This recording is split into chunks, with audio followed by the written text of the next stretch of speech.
welcome, sorta bossy friend. I don't know what Love to it. call you. I thought Not you, like but the the listeners. person listening. I thought you were calling them bosses. But there's one of them. You know, like when you're talking to like a podcast or like a video, like they're singular because they're The not with singular other. listener. They might be listening with other people, but more than likely, some boss lady or man is in his car right now listening to us By alone. themselves. Yeah. And they're just a boss. They're a bossy whatever. I don't know. This is too Yeah. hard. Just welcome. I like friend. Just welcome. Welcome. I listened to a lot of Howard Stern over the years, which I haven't been listening recently, but Yeah. they had like always like an on, hey now. That's how he always like starts the hey now. Hey now. And that's just what I want to say. Well, don't. I don't like Hey it, now. so don't. You don't? Hey No, I now. don't. Hey now. I don't know. We'll Hey keep now. we'll keep workshopping. We'll keep workshopping, yeah. Yeah. Like one of my favorite podcasts is Giggly Squad, which we were just talking about. Obvi. They got Which what's up, gigglers? What's up, gigglers? Yeah. So they're actually addressing the plural. Yeah. So maybe I'm thinking too much into it and think Because they also like treat the heeding the advice gigglers of content advisors that are wrong because the gigglers seem to be doing very well. But they've created like the giggly community. I think it's like when they say, hey, what's up, gigglers, it feels like you're listening with your friends. And you're all, you know what I mean? They have that community of gigglyhood. And so I think maybe that's what we need to strive to create. I know. I need a word for the gigglers here. Yeah. So good. I know. And then they like make up like, rhyming funny ones every week. So like ganglion gigglers. Yes. Yeah. Or like, yeah.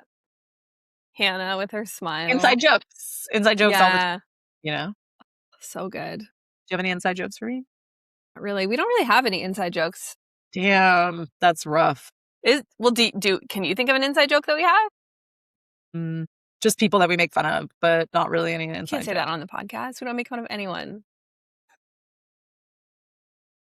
Not make fun of, just exile from our lives. Correct. We have a lot of like inside activities, like nothing that I wouldn't say to the person's face. Yeah. So is that? That's fine. Talking bad about someone? No, it's just saying the truth. Okay. Sometimes the truth hurts if you're a bad person. So that's right. Like, now we're gonna get some. Now we're gonna have to develop some inside jokes. I know. But they have to happen organically, and I think the thing is we're not together in person very often. I think that's when it happens the most. We can change that, hopefully. Happily. We can just like is the answer that we both have to like move to a third party place or something, or like? Unfortunately, I'm bound by my parenting plan, so I actually can't move further than 20 miles. Which you already stretched. Until my kids are 18. Yeah. And at that point, I'm ready to like move next to you or into a nursing home. I hope I'm not in a nursing home by then, but it just came out. Be like a retirement community where we golf.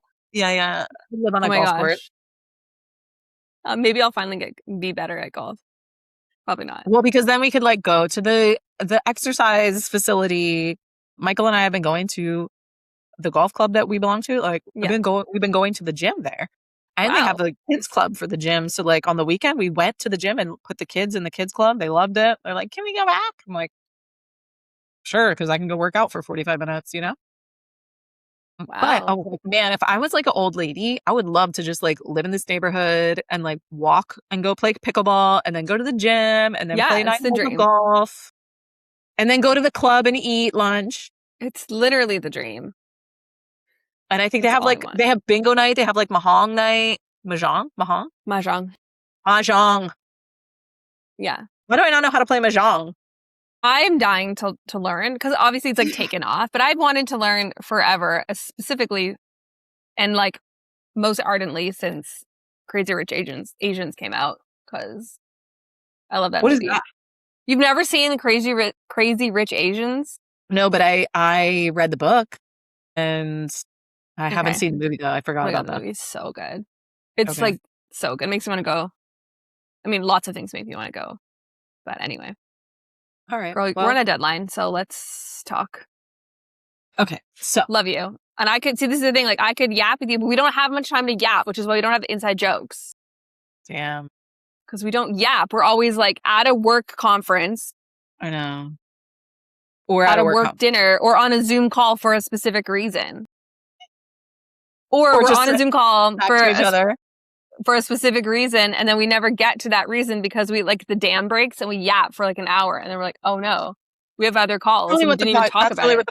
That's really what the podcast turned into, you know? For like 5 to 8 minutes. It was supposed to be topical, and then now we're just going to start using it to catch up. Perfect.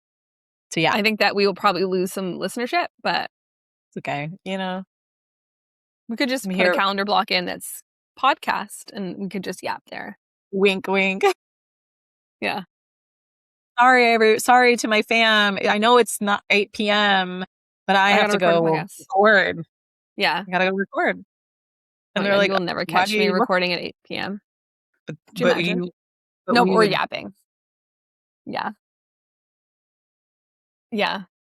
And then like we don't go on the computer, we're just yapping on the FaceTime. And James like, what are you doing? We're recording a podcast. Obviously. You wouldn't know, you don't listen to it. Our FaceTime is just us recording a podcast. Yeah. This is the podcast. Anyways, this topic is inspired by 2 previous episodes that I wanted to just talk more about because I think it's an epidemic in the entrepreneurial small business space that needs to be talked about. So we had an episode called Be Bored and Rich. I believe that's the title. So the title. I loved that title. So we'll link that one out. It's another really good conversation on this topic.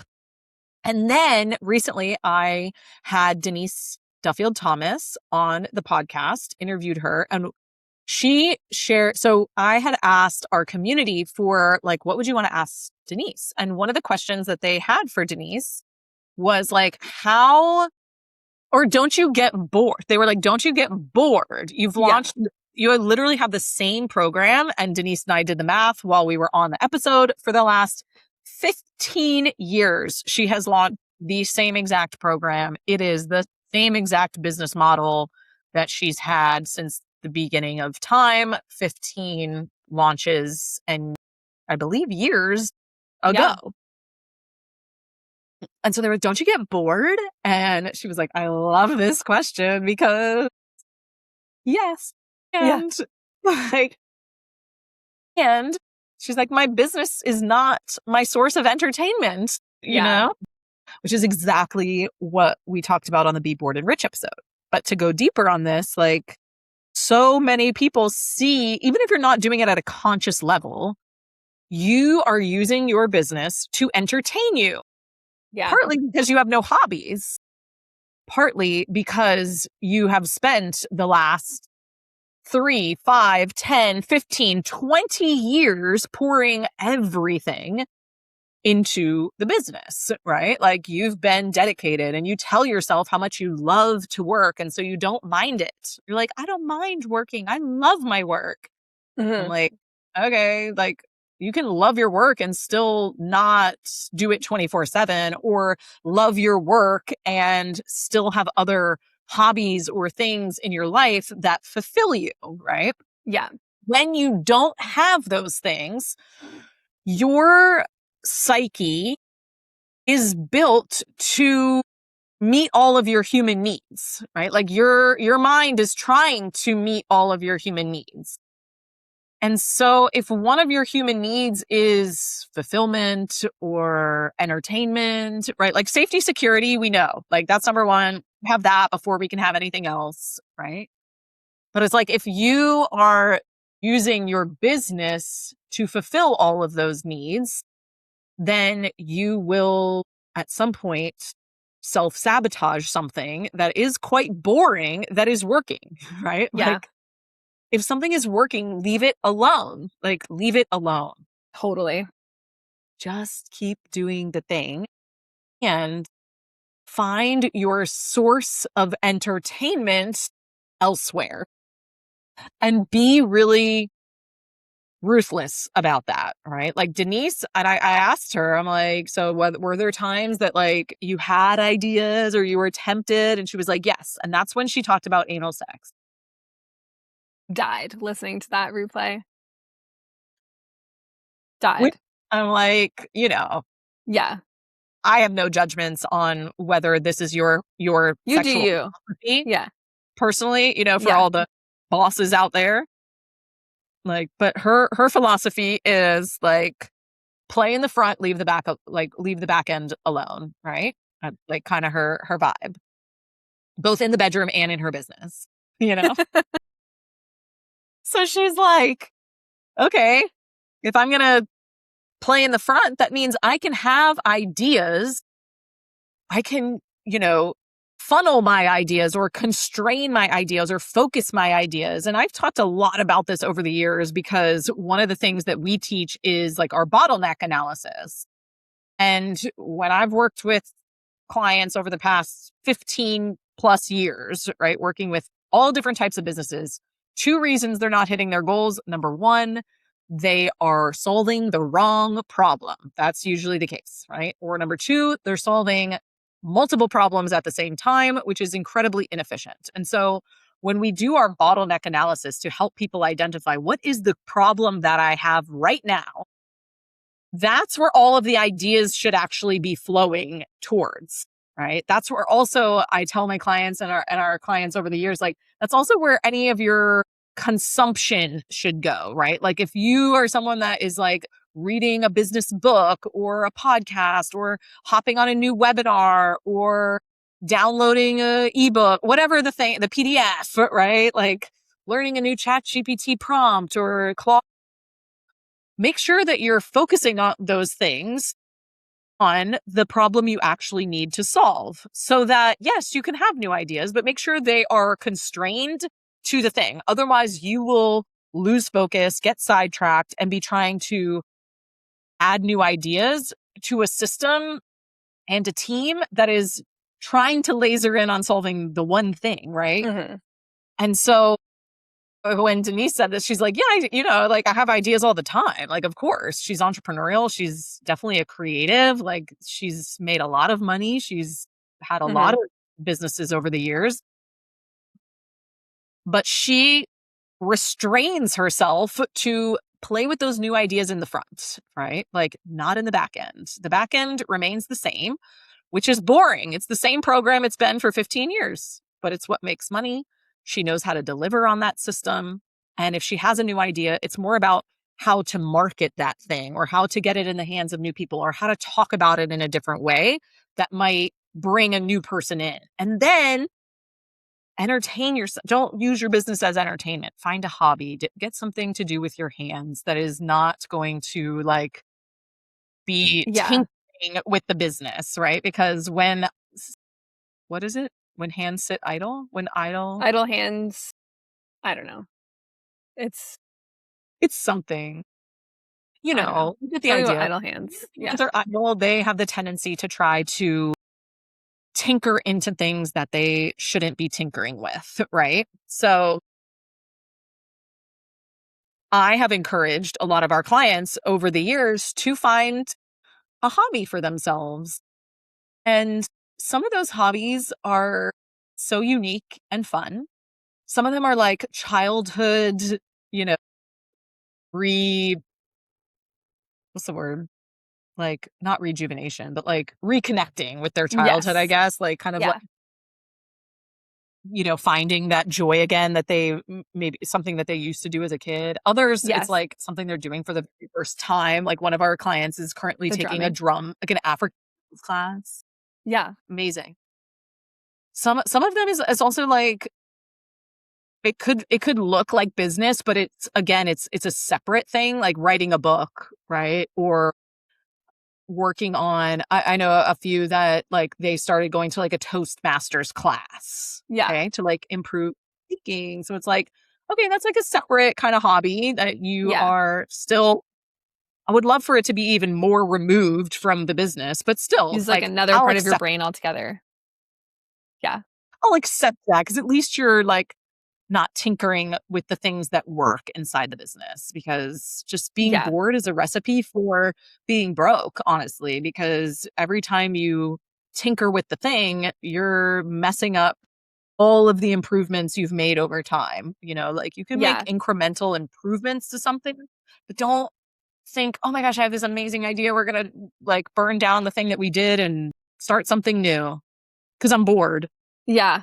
I think it's also the idea that people are like, when you're bored of something, it's like, it could be because it's like not challenging you or like it feels easy. And a lot of entrepreneurs like really believe that entrepreneurship and building a business has to be really hard. And so if it's not hard, then it's like there must be something wrong. Yeah.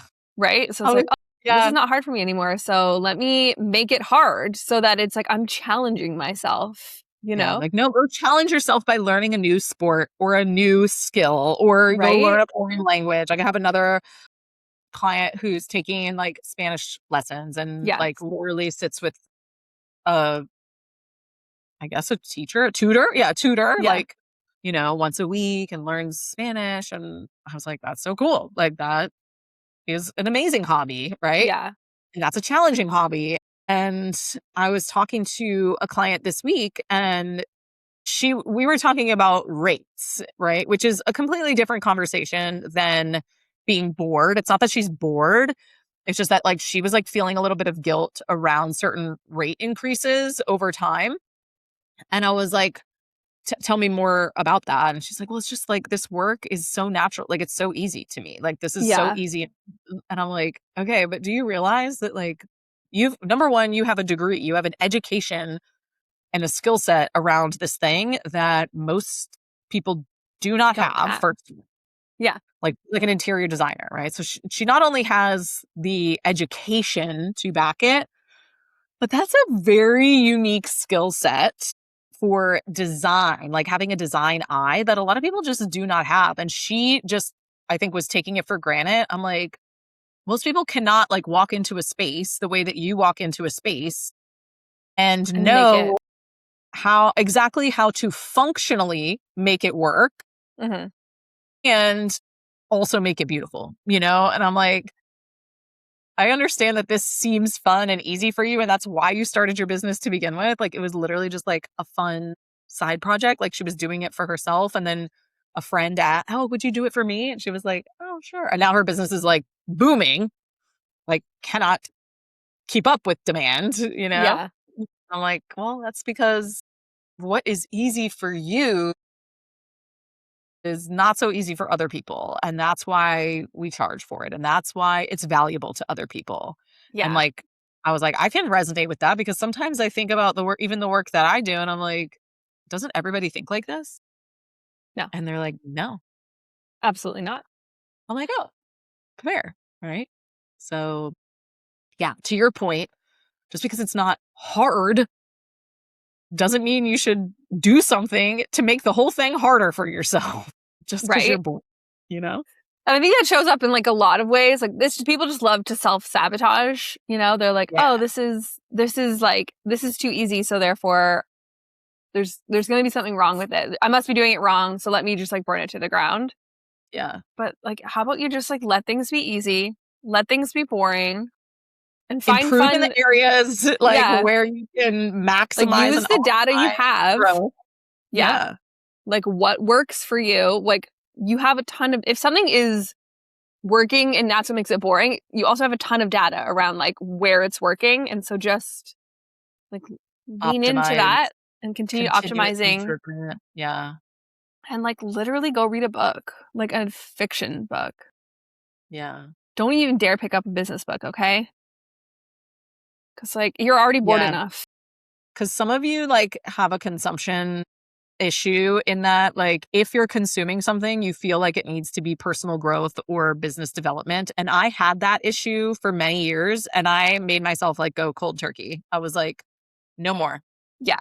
No more of this. Or people have a consumption issue where they think that because I have read this book or whatever, I now know I have done the work. I have done the work. I can't stand this, which is like maybe just my own personal flaw because who cares? Like, I don't really care, but I'm just like, when people say how many books they read in a year as if it's like this, like, claim a prize, like a trophy, like a badge of honor that they read 100 books this year or like 57 books this month. And I'm like, but books in my mind, like some books, okay, if you're reading just for pleasure, cool. Read as many books as you want. Like if it's just like a fiction, right? Like a story. Escapism. I mean, love that. Read 100 million books this year. If you are reading like nonfiction or personal development or business frameworks, things like that, you should read as few books as possible this year, with the exception of you should read at least one. And like then read one and then implement it. If you liked it. If you thought it was worthwhile.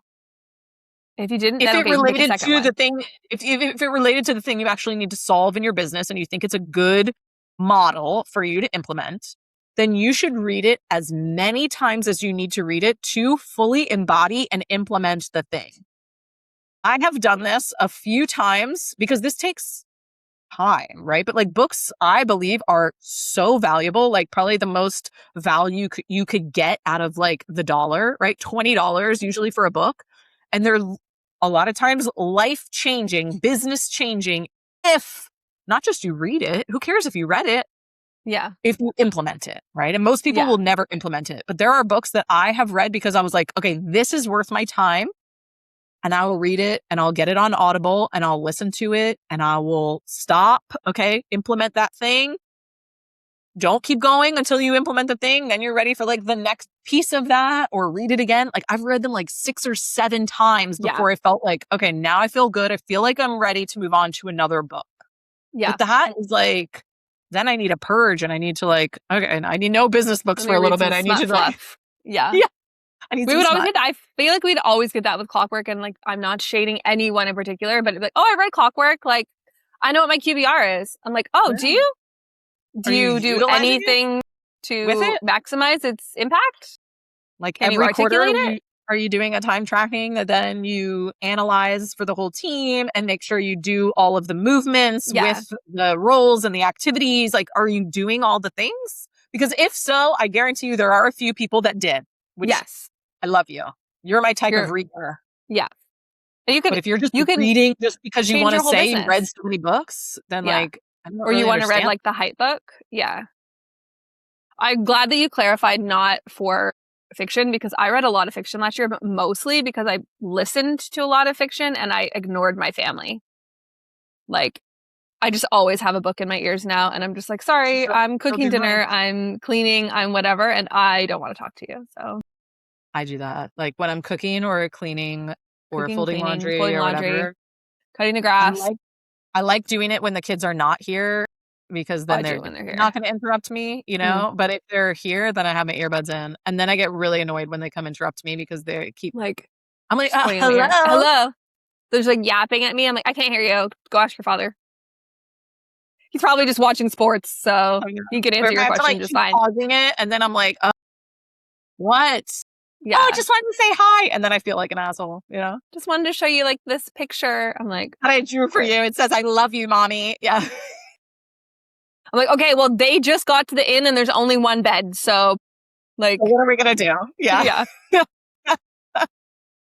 No, yeah. Fiction, go for it. But I find that a lot of entrepreneurs don't read a lot of fiction. I know. So you should pick up more fiction if you're listening to this. You know, facts. You can have sort of bossy and then your fiction. And that's it. That's all you need. Yeah. Done. Totally. All right. That's all I got. You know, amazing. Everybody's homework is to find a new hobby. That's it. Find a hobby, or at least a fiction book, and tell us what fiction book you're reading. If you need some recs, just let us know, because our team has very diverse tastes. We'll see you next Tuesday.